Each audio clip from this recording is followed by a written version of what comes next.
మన ప్రభుని యేసుక్రీస్తు నామములో మీకు అందరికీ వందనాలు. ఇవాళ నుండి చాలా విషయాలు అంటే యేసు ప్రభు గురించి, ఆయన దేవత్వం గురించి మనం పరిశీలన చేయబోతాం. చాలాసార్లు చాలా సందర్భాల్లో మనం మాట్లాడుకున్నాం. ఇంకా సిరీస్ ఆఫ్ ద లెసన్స్ ఆయన గురించి, ఆయన ఎలాంటి వారు అనేటువంటి ఒక అత్యంత ముఖ్యమైనటువంటి సంగతులను మనం ఆలోచన చేయబోతున్నాం అన్నమాట.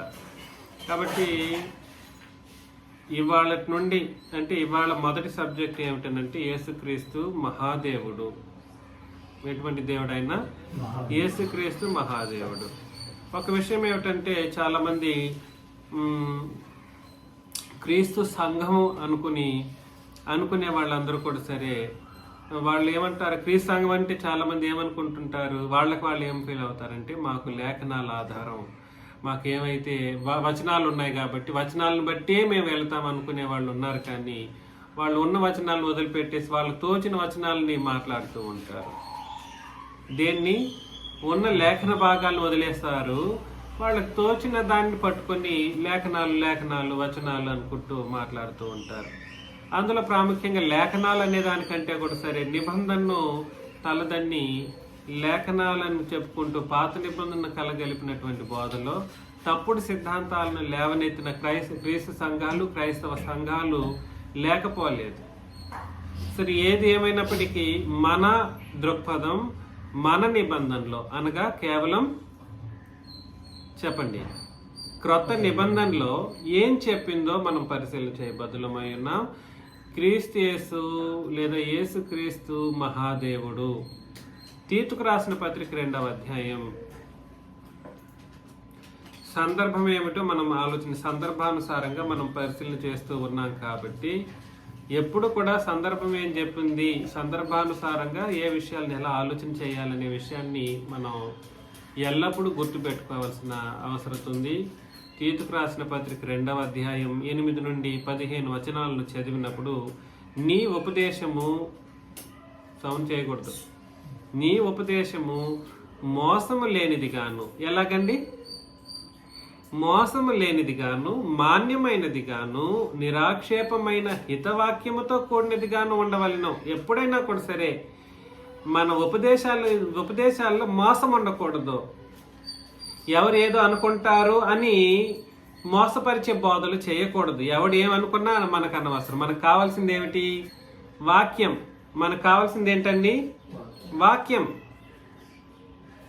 కాబట్టి ఉపదేశంలో మూడు ముఖ్యమైనటువంటి సంగతులు ఉండాలి. ఉపదేశంలో ఏమేమి ఉండాలండి? 3 ముఖ్యమైనటువంటి సంగతులు ఉండాలి. 1, ఉపదేశం మోసమైనదిగా ఉండకూడదు, మోసము లేనిదిగాను. 2, మాన్యమైనదిగాను. మాన్యమైనది అంటే అర్థం ఏమిటి? మాన్యమైనది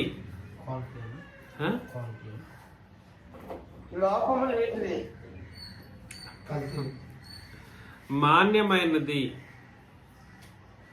గౌరవించదగినది. మాన్యమైనది అంటే గౌరవప్రదమైనది.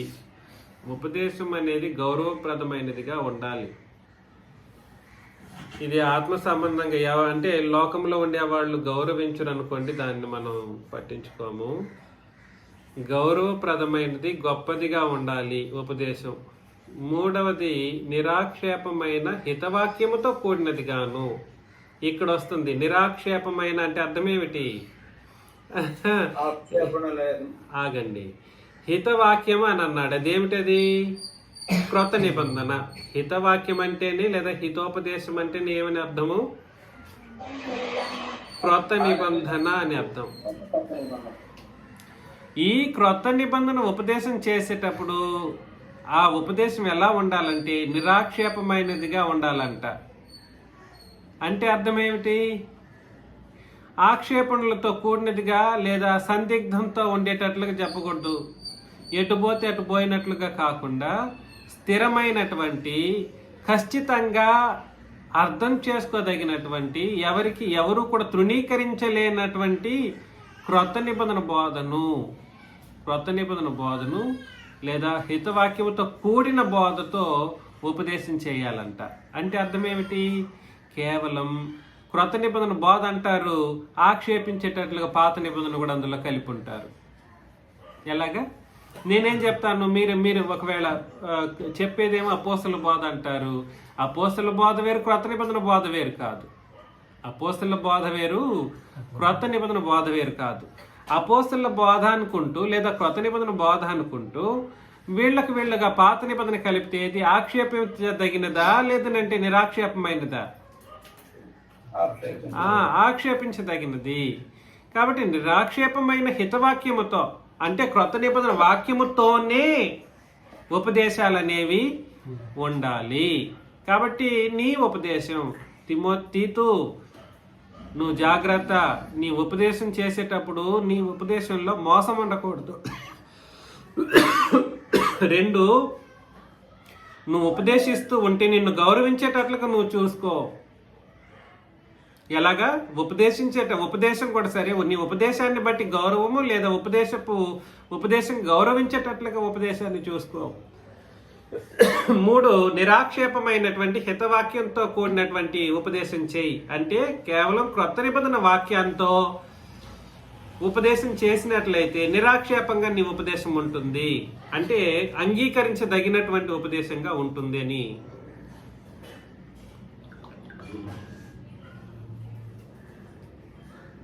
చెప్పడం గమనిస్తూ ఉన్నాం.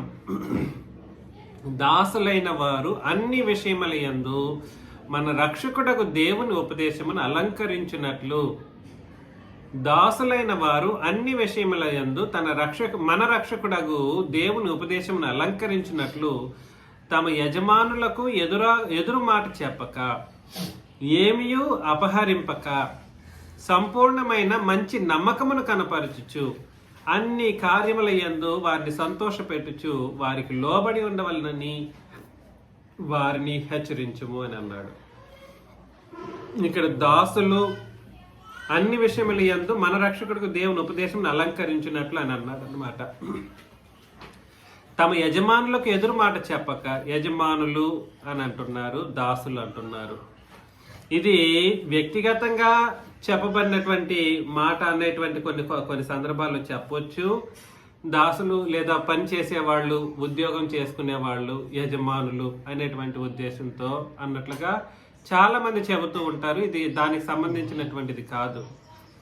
దాసులు, యజమానులు అనేవాళ్ళు సంఘాన్ని నడిపించేటువంటి వాళ్ళు ఎవరైతే ఉన్నారో వాళ్ళు యజమానులు. ఎందుకు ఈ మాట చెబుతున్నానంటే, మన రక్షకుడికి దేవుని ఉపదేశమును అలంకరించినట్లు అని అన్నాడు. నిజముగా మన రక్షకుడు తండ్రిని దేవుని యొక్క ఉపదేశాన్ని అలంకరించేటట్లుగా మనం ఒకవేళ లోకంలో బ్రతికేటట్లుంటే మనల్ని బ్రతకనివ్వరు. ఎలాగా? ఆయన ఉపదేశాన్ని అలంకరించేటట్లుగా చేస్తారన్నారు చూడండి. అలా అలంకరించేటట్లు కానీ చేస్తే ఏమవుతుంది? లోకంలో మనల్ని బ్రతకనివ్వరు. 8 గంటలు పనిచేసే ఒక యజమాని దగ్గర పనిచేస్తున్నప్పుడు మనం నిజముగా బ్రతకలేము, సాధ్యమయ్యేది కాదు. కాబట్టి ఏమియో అపహరింపక సంపూర్ణమైన మంచి నమ్మకమును కనపరచుచు అన్ని కార్యములయందు వారిని సంతోషపెట్టుచు వారికి లోబడి ఉండవలనని వారిని హెచ్చరించుము. ఇక్కడ యజమానులు అని అన్నా ఆ తర్వాత హెబ్రీ పత్రికలో ఇంకో మాట ఉపయోగించడం జరిగింది 13వ అధ్యాయంలో. మీ పైనున్న వారు అనే మాట, మీ పైనున్న నాయకులు అన్నా యజమానులు అన్నా ఒకటే. నాయకులు వేరు, యజమానులు వేరండి. మీ పైన వారన్నా ఉపదేశకుడు అన్నా బోధకుడు అన్నా ఒకటే. కాబట్టి ఈ విషయాన్ని మీరు గుర్తుపెట్టుకోండి. ఆత్మ సంబంధమైన విషయాలను లోకంతో ముడిపెట్టడానికి లేదు. అక్కడ దాసులు, యజమానులు అనే మాట లోకంతో ముడిపెట్టామనుకోండి, అది అయ్యేది కాదు, కుదరదు. కాబట్టి ఇక్కడ ఆ గీత నేను గీస్తున్నటువంటి ఆ గీతను మీరు ఆలోచన చేసుకోండి. అన్ని కార్యములు యందు వారిని సంతోషపెట్టుచు వారికి లోబడి ఉండవలనని వారిని హెచ్చరించుము.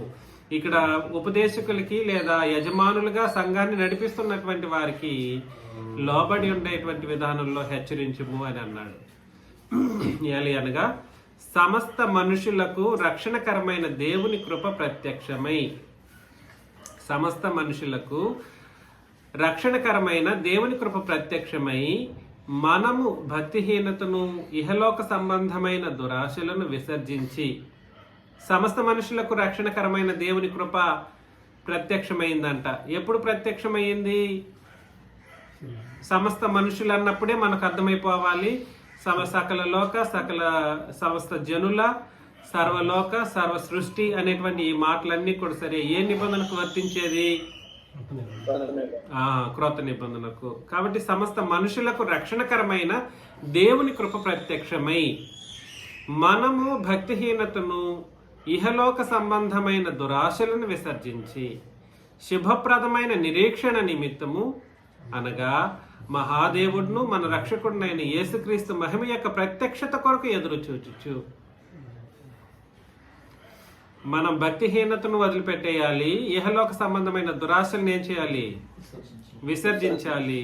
శుభప్రదమైన నిరీక్షణ నిమిత్తము అనగా మహాదేవుడును మన రక్షకుడునైన యేసుక్రీస్తు మహిమ యొక్క ప్రత్యక్షత కొరకు ఎదురు చూచుచు.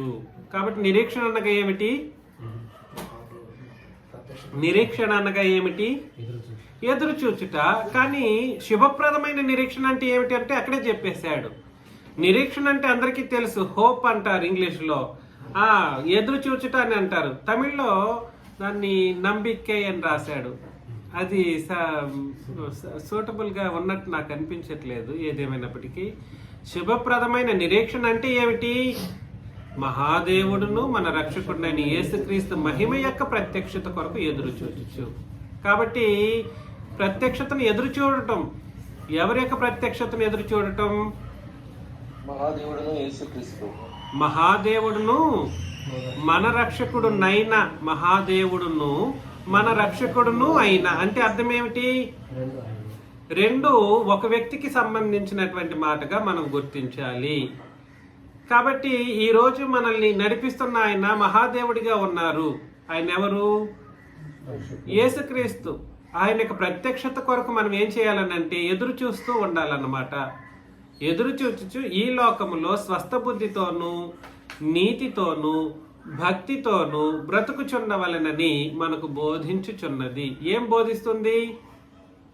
రక్షణకరమైన దేవుని కృప ప్రత్యక్షమైంది, సిలువలో ప్రత్యక్షమైంది. ఆ కృప క్రొత్త నిబంధన కృప యొక్క బోధ. అది కృప యొక్క బోధ అనగా ఏమిటనంటే క్రొత్త నిబంధన బోధ.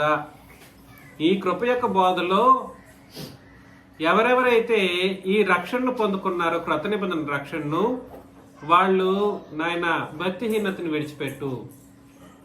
క్రొత్త నిబంధన చెప్తుంది దేన్ని విడిచిపెట్టు? భక్తిహీనతను విడిచిపెట్టు. భక్తిహీనత అంటే రెండు కోణాల్లో మనం రెండు సంగతులు, భక్తిహీనత అంటే రెండు సంగతులను పరిశీలన చేస్తాం. ఏమేమిటండి గుర్తుందా? భక్తిహీనత అంటే రెండు విధానాలను కలిపి భక్తిహీనత అని అంటారు. ఏమిటి అది? ఒకటి పాపభరితమైన జీవితం, రెండు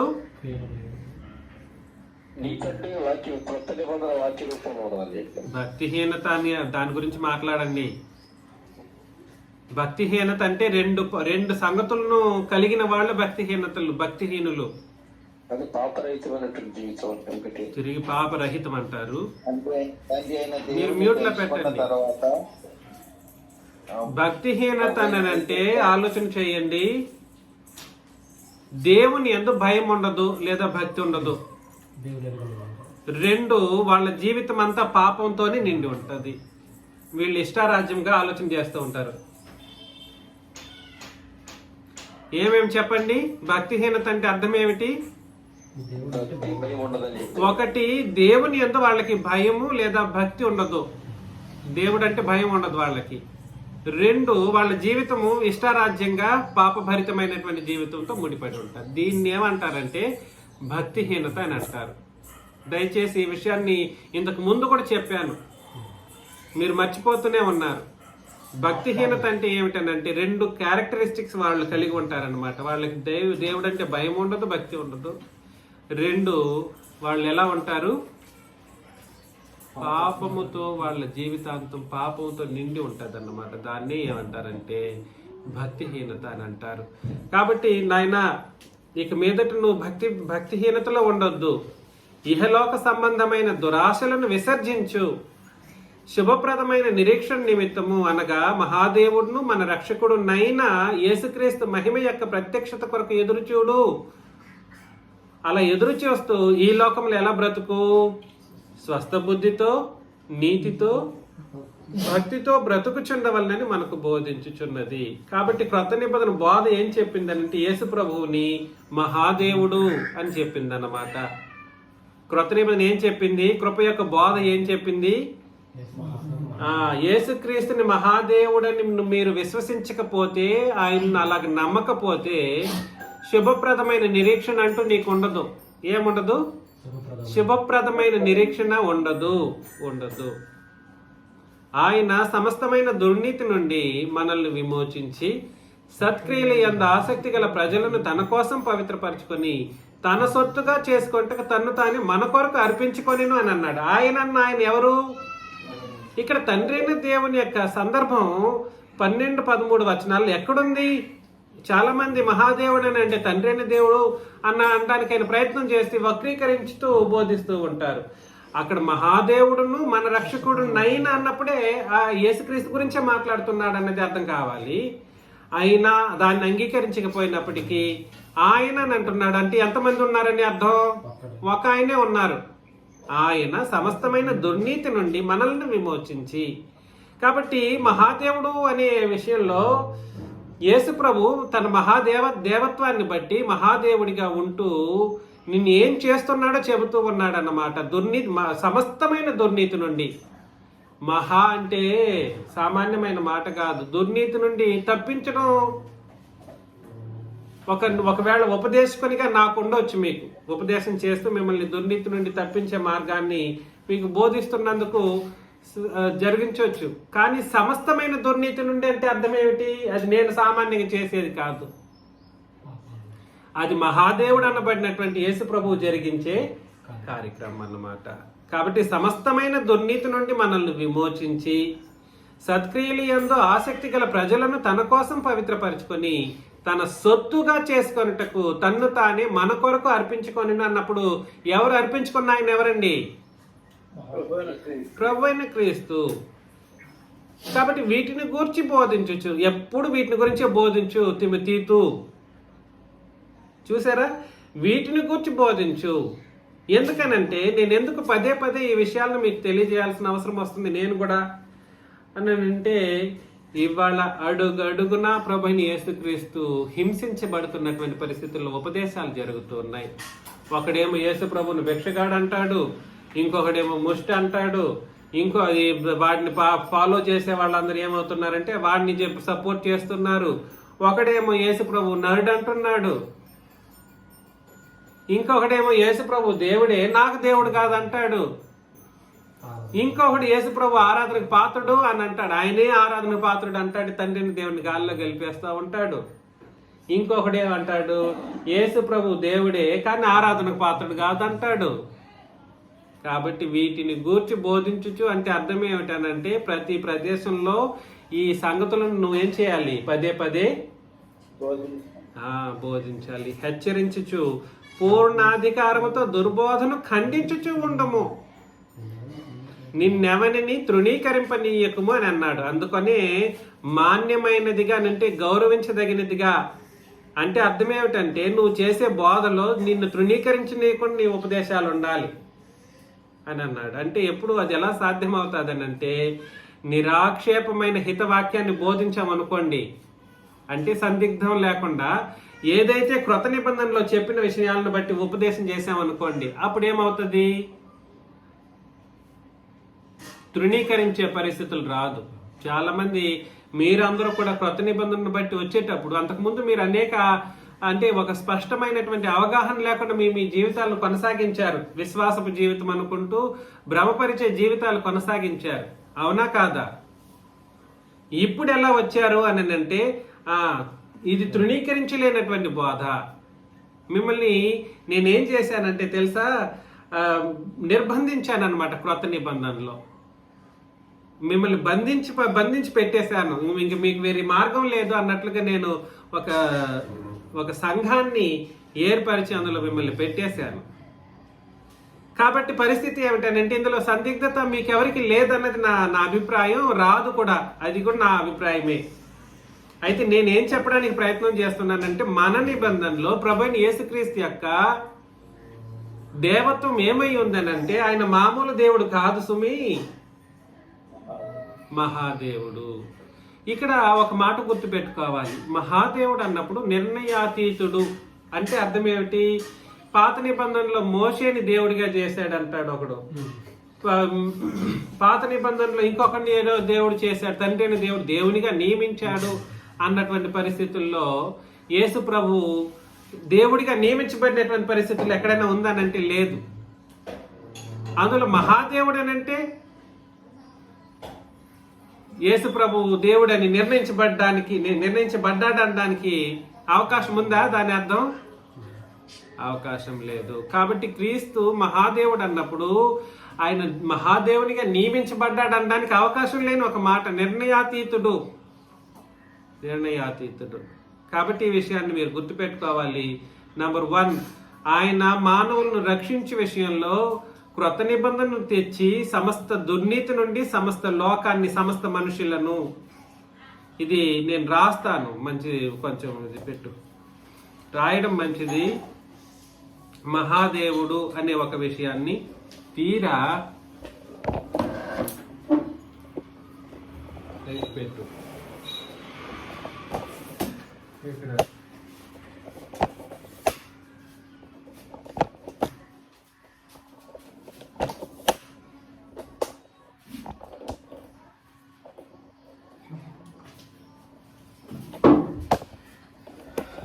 చూడండి, అది కూడా తిప్పాలి, కొంచెం హైట్లో పెట్టు, అది తీసే పైన పెట్టేసేయండి, అది కూడా హైట్లో పెట్టేసేయండి.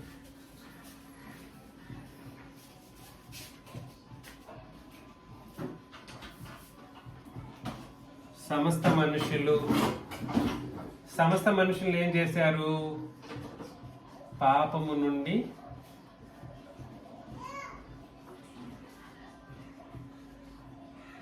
విమోచించారు. 2, సమస్త మనుషుల యొక్క సమస్త దుర్నీతి ఉంది కదా, సమస్త మనుషుల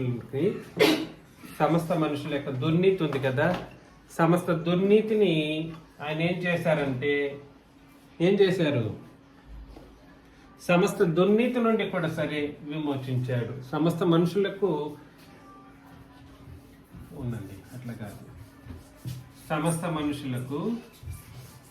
మనుషుల్లో సమస్త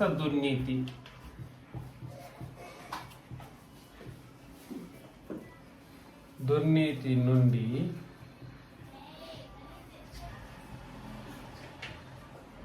విమోచించారు.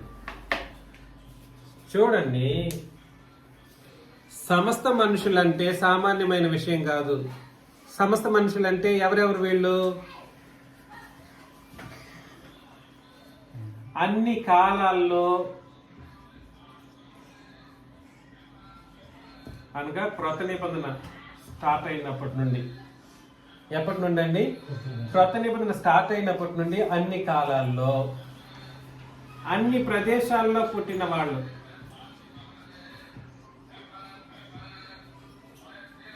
అర్థమవుతుందా?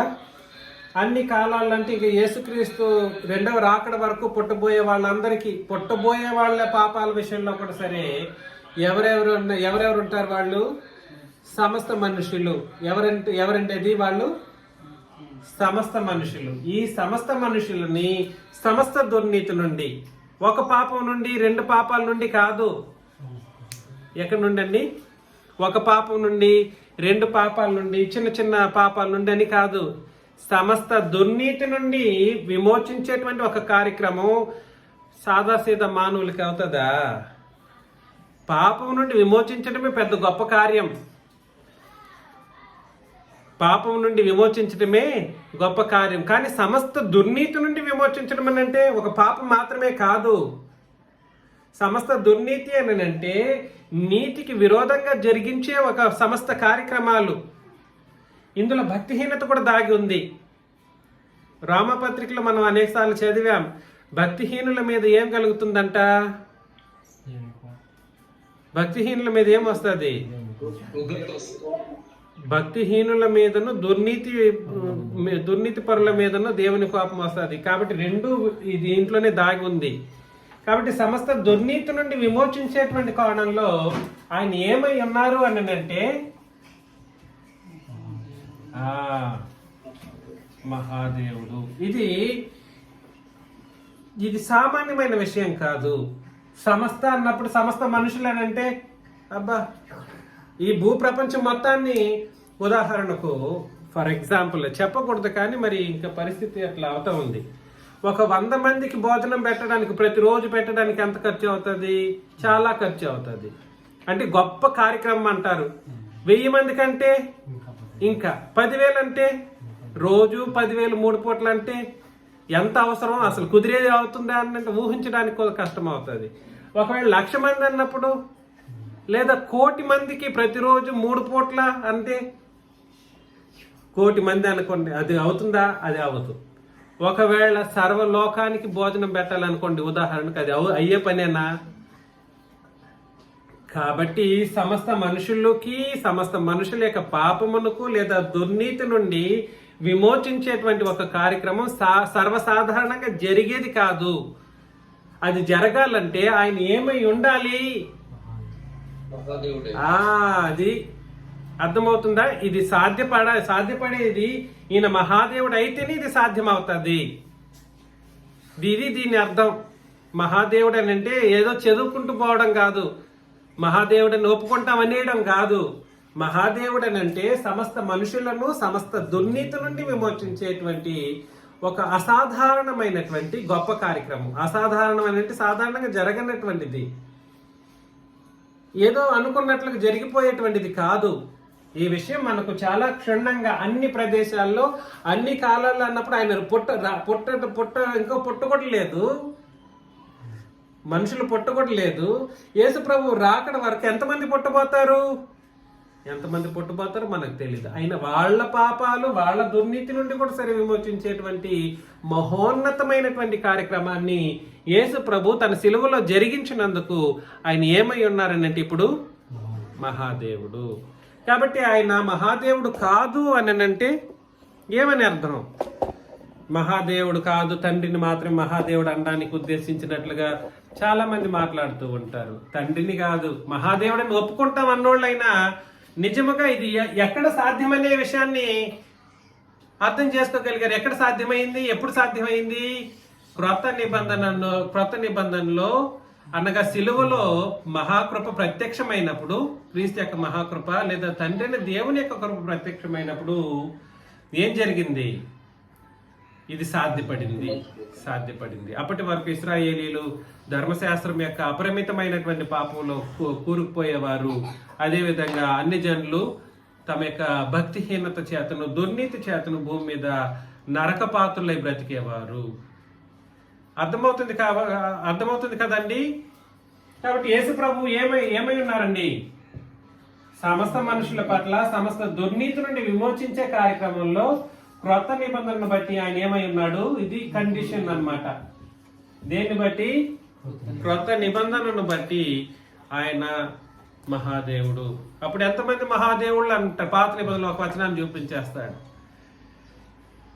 ఎక్కడైనా కూడా సరే, క్రొత్త నిబంధనలో కూడా సరే తండ్రైన దేవుడిని మహాదేవుడు అని చెప్పడం మనం చదువుతాం.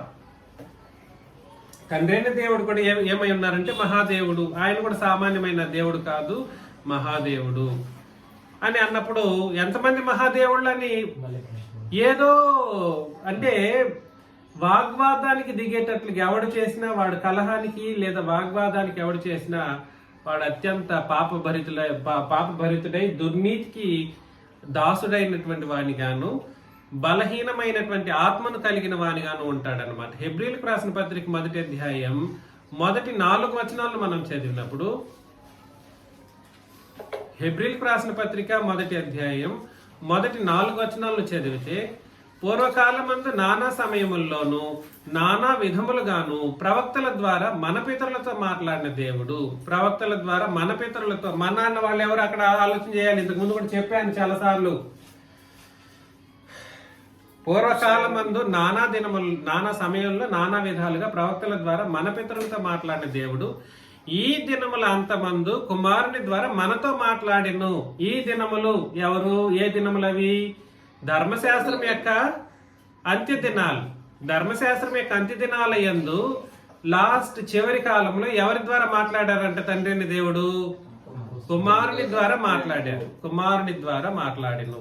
ఆయన ఆ కుమారుని సమస్తమునకు వారసునిగా నియమించెను.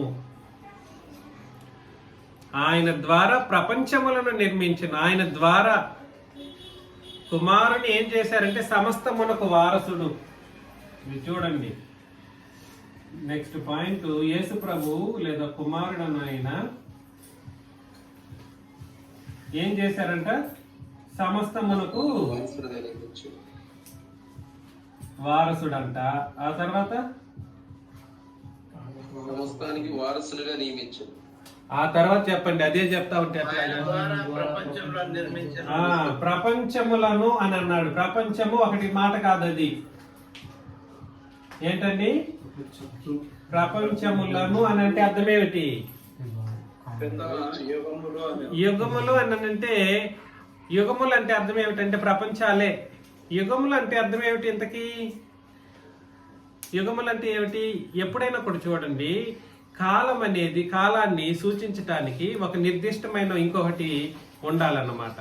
కాలాన్ని సూచించాలంటే స్థిరమైన మరొక ఆబ్జెక్ట్ ఉండాలి. భూ ప్రపంచంలో, ఈ భూమి మీద ఈ కాలాన్ని సూచించటానికి సూర్యచంద్రులు ఉన్నారు. భూమి మీద లెక్కించడానికి సూర్యచంద్రులు ఉన్నారు. సూర్యునికంటూ ప్రత్యేకమైనటువంటి కాలగమనం ఉంది. అది భూమిని బట్టి. మరలా చంద్రుడిని బట్టి ప్రత్యేకమైనటువంటి కాలం ఉంది. దాని గురుత్వాకర్షణ, ఇవన్నీ ఒక స్టెబిలైజ్డ్ మ్యాటర్ని బట్టి ఇంకొక వస్తువు యొక్క లేదా ఇంకొక ప్రపంచం యొక్క కాలాన్ని లెక్కించే ఒక కార్యక్రమం. దానికని ఏం చెప్పాడంటే ప్రపంచములు అంటే ఏమని రాశాడు? యుగములు లేదా కాలము అని అర్థం అన్నమాట. అంటే ప్రపంచములు అనడం వాస్తవమే, ఆయా ప్రపంచానికి ఆయా కాలాలు అనేవి ఉంటాయి. చెప్పింది అర్థమవుతుందా మీకు? యుగములు అన్నప్పుడు కాలము లేదా అందులో ఉన్నటువంటి ఆయా ప్రపంచాల్లో ఉన్నటువంటి ప్రత్యేకమైనటువంటి వాతావరణాలు ఉంటాయి. భూమి గురుత్వాకర్షణ శక్తి కొంత ఉంటే ఆ చంద్రుడికి గురుత్వాకర్షణ శక్తి కొంత. అలాగా చాలా విషయాలు ఉన్నాయి. వీటినన్నింటినీ ఎవరి ద్వారా చేశారంటే తండ్రి అయిన దేవుడు. చెప్పండి, తన కుమారుని ద్వారా చేసెను. ఆయన ద్వారా ప్రపంచములను నిర్మించెను. ఆయన దేవుని మహిమ యొక్క తేజస్సు. ఇది ఎలా చెప్పాలి నేను? దేవుని మహిమ యొక్క తేజస్సు. దేవుని మహిమ ఇది అనుకోండి. దీని చుట్టూ వచ్చే తేజస్సు ఎవరు? యేసుక్రీస్తు. ఇది దేవుడు అనుకుందాం. ఈ తేజస్సు అంతా ఎవరంట? యేసుక్రీస్తు. అవునండి. ఇందులో ఏం వ్యత్యాసం కనబడుతుంది మనకు? ఏం హెచ్చు తగ్గులు కనబడుతూ ఉంది? ఏమైనా హెచ్చు తగ్గులు ఉన్నాయా? ఏమి హెచ్చు తగ్గులు లేవు. ఈయన లోపల ఉంటే ఈయన చుట్టూ ఆయనకు వాస్తవ రూపం ఎవరని అంటే యేసు ప్రభు అని అంట. అలాగని ఇద్దరు ఒకటని కాదు. మరలా పోతే అలా పోకూడదు, మోనోథిజంకి వెళ్తా ఉంటారు. ఆయన తత్వము యొక్క మూర్తిమంతమునై ఉండి, ఆయన తత్వం యొక్క మూర్తిమంతం ఏంటి? ఆయన తండ్రి అయిన దేవుడు. ఇది ఆయన తత్వం అనుకుందాం. ఆయన రూపం దాలిస్తే ఇలా ఉంటారంట, క్రీస్తులాగా. మూర్తి అని అంటే, మూర్తిమంతం అంటే అర్థం ఏంటి? మూర్తి భవించడం అంటే అర్థం ఏమిటండి? రూపం దాల్చడం. మూర్తిమంతం అని అంటే ఏమిటి? రూపం దాల్చడం. ఈయన తండ్రి అనుకుంటే, ఈయన తండ్రి రూపం దాలిస్తే ఎలా ఉంటారంట? క్రీస్తులాగా ఉంటారంట. అంటే ఆయన ఏమని అర్థం? మరొకసారి, ఆయన తత్వం యొక్క మూర్తిమంతమునై ఉండి తన మహత్తు గల మాట చేత సమస్తమును నిర్వహించుచు. ఇక్కడ చెప్పాడు చూడండి, తన మహత్తు గల మాట చేత. మహత్తు గల మాట ఏమిటి? మహత్తు గల మాట రెండు. ఇది మూర్తిమంతం, ఇదేమిటి? మహిమ యొక్క తేజస్సు. తండ్రి మహిమ యొక్క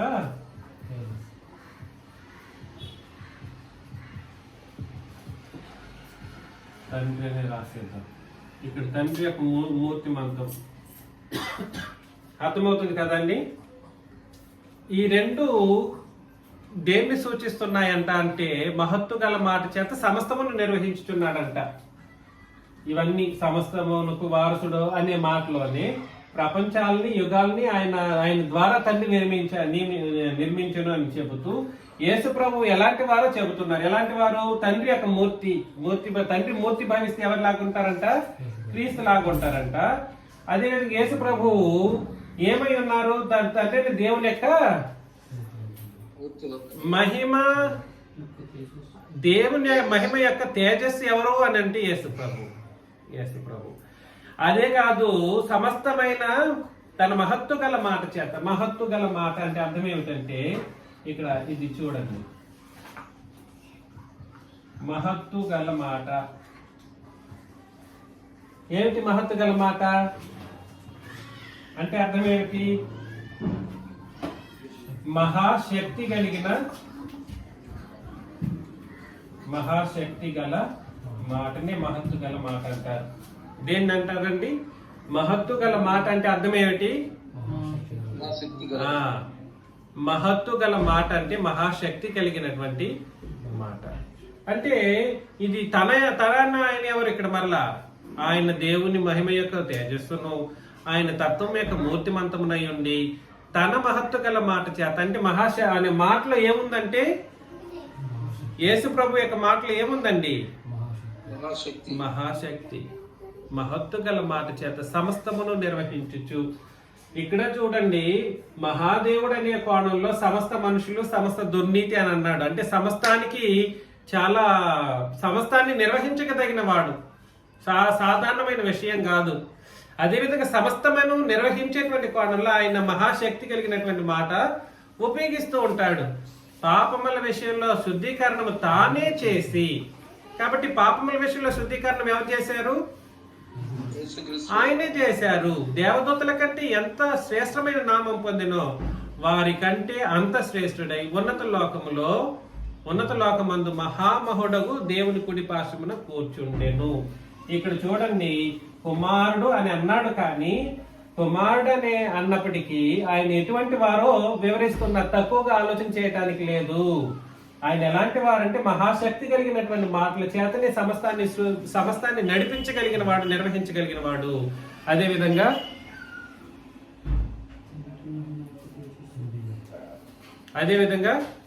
ఏమై ఉంటారు? ఛార్జింగ్ పెట్టు. ఏమై ఉంటారండి? కాబట్టి పాపముల విషయంలో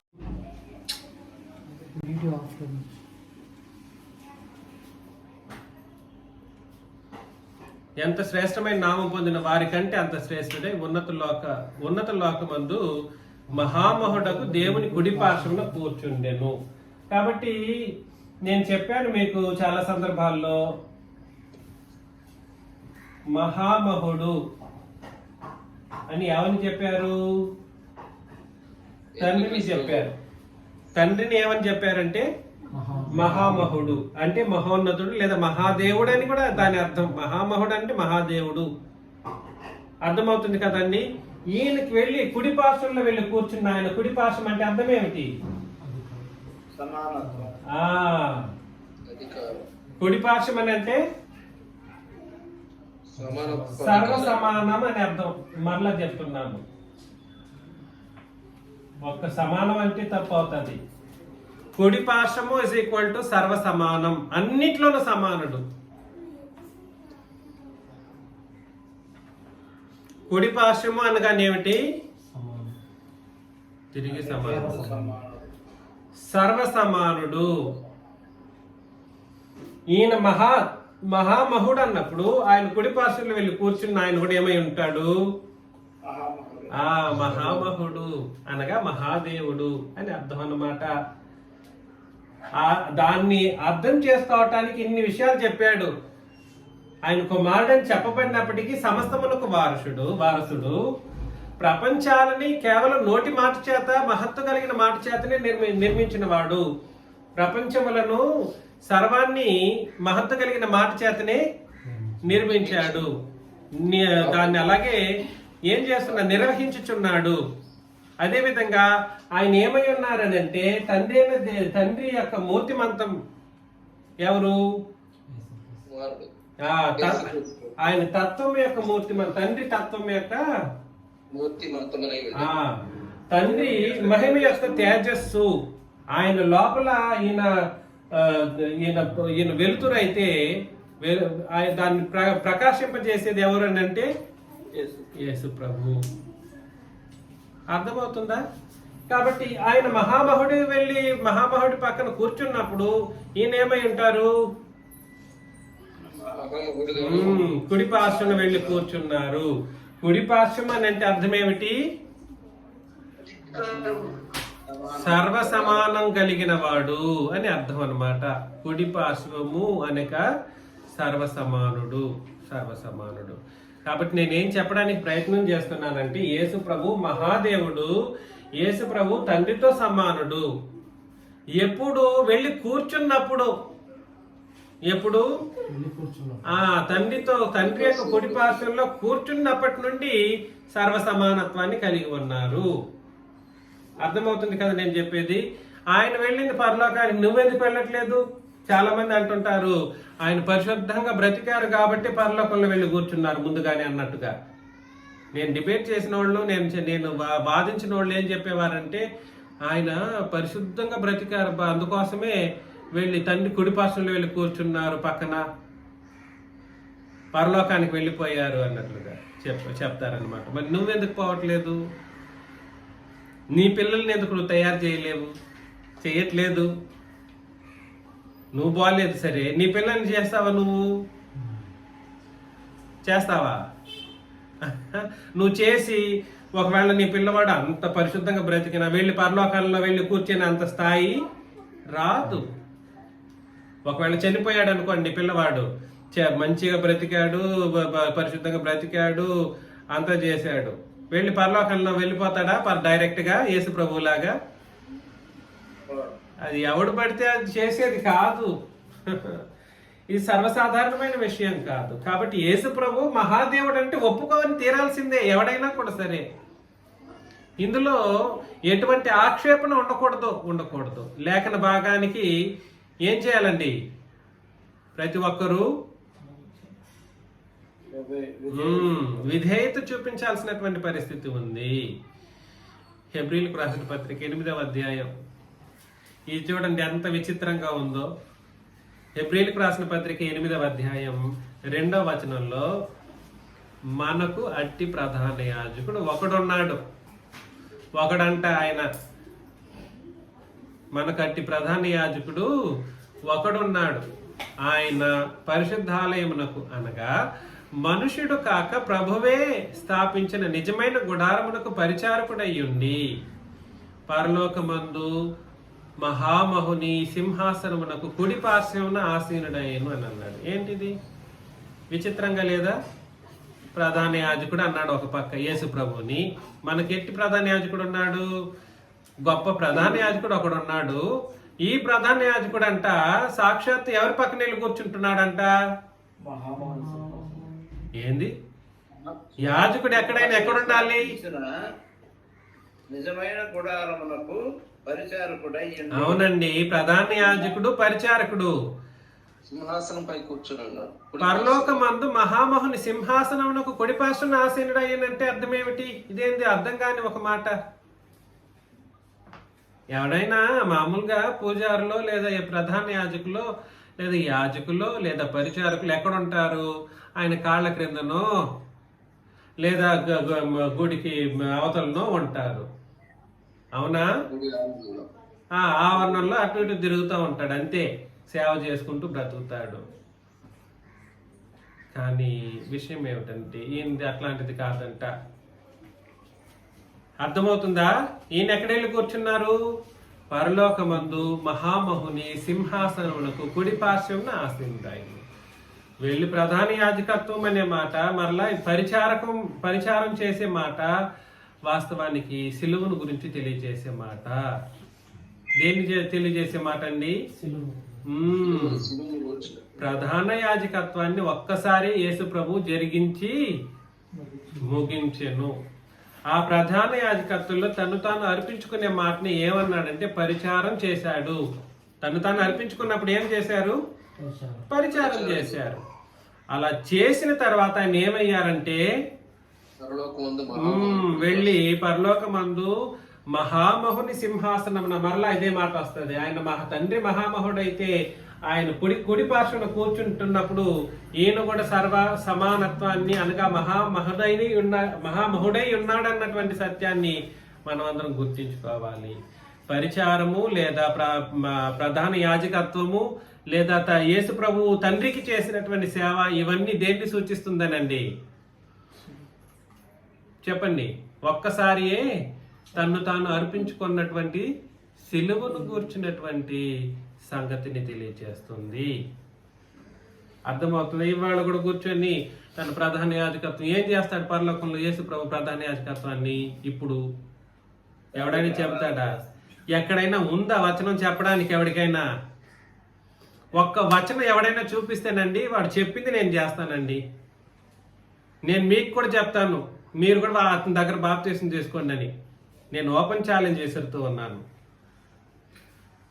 అర్థమవుతుంది నేను చెప్పేది? ఇప్పుడు యేసు ప్రభు ప్రధాన యాజకుడిగా ఏం చేస్తున్నారు అనే విషయాన్ని ఒక్కడైనా చెప్పగలిగితే మంచిది. చెప్పలేడు. ఎందుకనంటే ఆయన ప్రధాన యాజకుడిగా ఒకప్పుడు మొదటిసారి సిలువలో జరిగించి ముగించిన తర్వాత, ఒక్కసారి జరిగించి అయిపోయిన తర్వాత ఆ సేవను బట్టి అది సదాకాలము నిలిచి ఒక్క బలి కాబట్టి, ఏ బలి అది?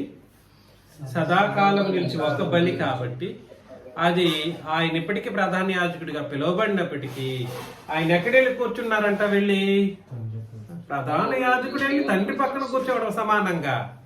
ఎలా? సర్వ సమానంగా. ఎస్, అది ఒప్పుకోవాలా? ఎస్, ఒప్పుకోవాలి. వచనం అలా చెప్పి నువ్వు ఒప్పుకోనంటే నేనేం చేయాలి? ఎవడేం చేయగలడు? చేయలేడు. కాబట్టి యేసు ప్రభువు కుడిపార్శ్వమందు, తండ్రి కుడిపార్శ్వమందు కూర్చుంటున్నారు అని అంటే దాని అర్థం ఏమిటంటే యేసు ప్రభు మహామహుడు అని అర్థం అన్నమాట. ఏమని అర్థము? యేసు ప్రభు మహామహుడు. గుర్తిస్తున్నారా? గ్రహించగలుగుతున్నారా నేను చెబుతున్న ఈ వచనాన్ని? చివరిగా ఒక వచనం చెప్పేసి ముగించేస్తాం. ఎఫెసీయులకు రాసిన పత్రిక, చాలా వచనాలు ఉన్నాయి కానీ చాలు. ఎఫెసీయులకు రాసిన పత్రిక 6వ అధ్యాయం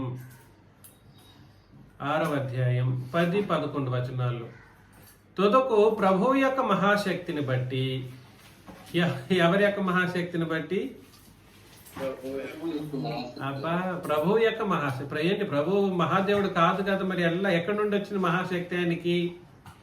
మరలా చెప్తున్నాను, మహాశక్తి అనే మాట తనకు తానుగా ఉంటేనే అది సాధ్యం అవుతుంది. తనకు తానుగా ఉంటేనే మహాశక్తి అనే మాట సాధ్యం అవుతుంది. ఎవరో ఇస్తే పొందుకునేటట్లుగా ఉన్న వాళ్ళని అంత గొప్పగా చెప్పే అవకాశం ఉండదు. తుదకు ప్రభువు యొక్క మహాశక్తిని బట్టి ఆయన యందు బలవంతులై ఉండుడి. మీరు అపవాది తంత్రములను ఎదిరించుటకు శక్తిమంతుడగినట్లు దేవుడిచ్చు సర్వాంగ కవచమును సహితం ధరించుకొనండి అని అన్నాడు అన్నమాట. ఒకటి, తండ్రిని ప్రభుని యేసుక్రీస్తు యొక్క మహాశక్తిని మనం ఆశ్రయించాలంట. 2, తండ్రిని దేవుడిచ్చు సర్వాంగ కవచాన్ని ధరించాలంట. 2 కార్యక్రమాలు చేయాలి. ఎవరిని ఎదిరించడానికి? అపవాదిని ఎదురు అది మర్యాదాస్ గారు కరెక్ట్గా చెప్పారు. ఒక అపవాదిని ఎదిరించడం అంటే సాధ్యం కాదు. వాడు చుట్టూ వాడు ఏం చేస్తాడు, తన తంత్రాలతో మనుషుల్ని రెడీ చేసి పెట్టుకుని ఉంటాడు. అపవాది దూతలు మన మధ్యలోనే బైబిల్ పట్టుకొని తిరుగుతూ ఉంటాయి. ఎలాగా? మన మధ్యలోనే క్రీస్తు సంఘం అని బైబిల్ పట్టుకుని అపవాది దూతలు తిరుగుతూ ఉంటాయి అన్నమాట. ఈ యేసు ప్రభు మహాదేవుడని నమ్మని అపవాది దూతలు తిరుగుతూ ఉంటాయి మన మధ్యలో. క్రీస్తు సంఘం అనుకుంటా. ఆ దూతలు నువ్వు ఎదిరించాలన్నా నీకు 2 కావాలి. ఏమేమిటి అని అంటే, తండ్రిని దేవుడిచ్చి సర్వాంగ కవచం అవసరం. 2 అపవాది తంత్రములను ఎదిరించటం అంటే సామాన్యమైన విషయం కాదు. వీరిద్దరి యొక్క సహాయం నీకు లేకపోతే అపవాదిని జయించటం కుదరదు. అపవాది తంత్రాలను ఓడించడం సహితం కుదరదు. కాబట్టి నేను చెప్తున్న ఈ విషయాలను మీరు గుర్తించండి. మనం మహాశక్తి కలిగిన ప్రభువు మహాదేవుడా కాదా? మహాశక్తి కలిగిన ప్రభు మహాదేవుడు కాదా? మహాదేవుడు. ఇందులో ఎట్లా నిరాకరించడానికి ఉంది? ఆక్షేపించి మాట్లాడే పరిస్థితులు ఎందుకు వస్తాయి? కాబట్టి మహాశక్తి కలిగిన వాడని యేసు ప్రభువుని నమ్మకపోతే, విశ్వసించకపోతే అంతకంటే విశ్వాస భ్రష్టత్వం మరొకటి లేదు. వాళ్ళు అపవాది క్రింద నలిగిపోతారన్నమాట. అపవాది బానిసలుగా మారిపోతారు. అదేవిధంగా అపవాది తంత్రాలని ఎదిరించలేని శక్తిహీనులైపోతారు. యేసు ప్రభు మహాదేవుడు కాదని నమ్మిన వాళ్ళు, యేసు ప్రభుకి మహాశక్తి లేదని నమ్మిన వాళ్ళు అపవాదిని ఎదిరించలేరు. అపవాది ఏం చేస్తాడు? మరలా వాళ్ళని ఎట్లా కట్టేస్తాడన్నమాట. కాళ్ళు చేతులు కట్టుకొని బొట్టులో వేసేసుకుంటాడు. నీ కాళ్ళు చేతులు కట్టేసి వేసేసుకున్నాడు అనుకోండి, అంతే. ఇంక విడిపించబడ్డం అనేది ఒక నాలాంటోడో లేదా మనలాంటోడు తప్ప ఇంకెవడు విడిపించడానికి కుదరదు. మనం అవసరం, నేను అవసరం, నా ఉపదేశం ఇవాళ అవసరం ప్రపంచానికి. అపవాది బందీలో ఉన్న వాళ్ళని విడిపించడానికి మనం క్రొత్త నిబంధనలు పాటించే మనం అందరం కలిసి అలా చేయగలమే తప్ప ఇంకెవడి వలన దాన్ని వాడి యొక్క బందీలో నుండి విడిపించడం కుదరదు. కాబట్టి మిమ్మల్ని హెచ్చరిస్తున్న విషయాన్ని మీరు గుర్తించండి. నంబర్ 1, యేసు ప్రభు మహాదేవుడు.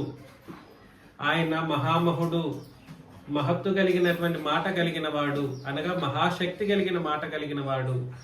ఆయన మహాశక్తితో ప్రపంచాలను యుగాలను చేసిన వాడు. యుగాలని అంటే ఒక భూ ప్రపంచానికి సంబంధించిన మాటే కాదు, అన్ని లోకాలకు సంబంధించినటువంటి మాట. కొంతమంది 3 లోకాలు అంటారు, కొంతమంది 7 లోకాలు అంటారు. ఎన్ని లోకాలైనా ఉండని, అన్నిటిని ఆయనే సృష్టించారు. దేని చేత సృష్టించారు? మహత్తు కలిగినటువంటి మాట చేత. ఆయన మహత్తు కలిగిన మాట, తన మహత్తు కలిగిన మాట చేత. మహత్తు కలిగిన మాట చేత అని అన్నప్పుడే అర్థమైపోవాలి ఆయన మహాదేవుడని. తిరిగి కొత్తగా దాన్ని చెప్పాలా, వివరించాలా? అర్థమవుతుంది నేను చెప్పేది? మహత్తు కలిగిన మాట అంటేనే సాదాసీదా మాట కాదురా, మహాదేవుడు చెప్తున్న మాట అని అర్థం అన్నమాట. తిరిగి దానికి వివరణలు ఎందుకు అవసరమా? అయినా వివరించాల్సిన పరిస్థితి వస్తా ఉంది ఇవాళ. అదేవిధంగా ప్రభువైన యేసుక్రీస్తు సర్వసాధారణమైనటువంటి మనిషి కాదు. తండ్రి దేవుని తత్వం యొక్క మూర్తిమంతం కలిగిన వాడు. అదేవిధంగా తండ్రి మహిమ యొక్క తేజస్సును కలిగిన వారు. అదేవిధంగా యేసు ప్రభు తండ్రి ఎలాగ మహామహుడో ఆయన కుడిపార్శ్వంలో కూర్చుంటున్నటువంటి సర్వసమానత్వం కలిగినటువంటి వాడు, అనగా మహామహుడు. అపవాదిని ఎదిరించే విషయంలో ప్రభువైన యేసుక్రీస్తు తన మహాశక్తిని నీకు నాకు అనుగ్రహించడానికి సిద్ధంగా ఉన్నారు. తండ్రి అనే దేవుడేమో రక్షణ మనకు సర్వాంగ కవచాన్ని ఇస్తారు. వద్దంటే ఆయన దేవత్వాన్ని, ఆయన మహాదేవత్వాన్ని తృణీకరిస్తే ఎవడన్నా ఏం చేయగలడు? ఎవడు ఏమి చేయలేడు. మీరందరూ ఈ విషయాలను బట్టి మీ జీవితాలను స్థిరపరచుకొని అపవాదిని ఎదిరించడానికి సిద్ధంగా ఉండాలని నన్ను నేను హెచ్చరించుకుంటూ ముగిస్తున్నాను. మీకు అందరికీ చేస్తున్నాను.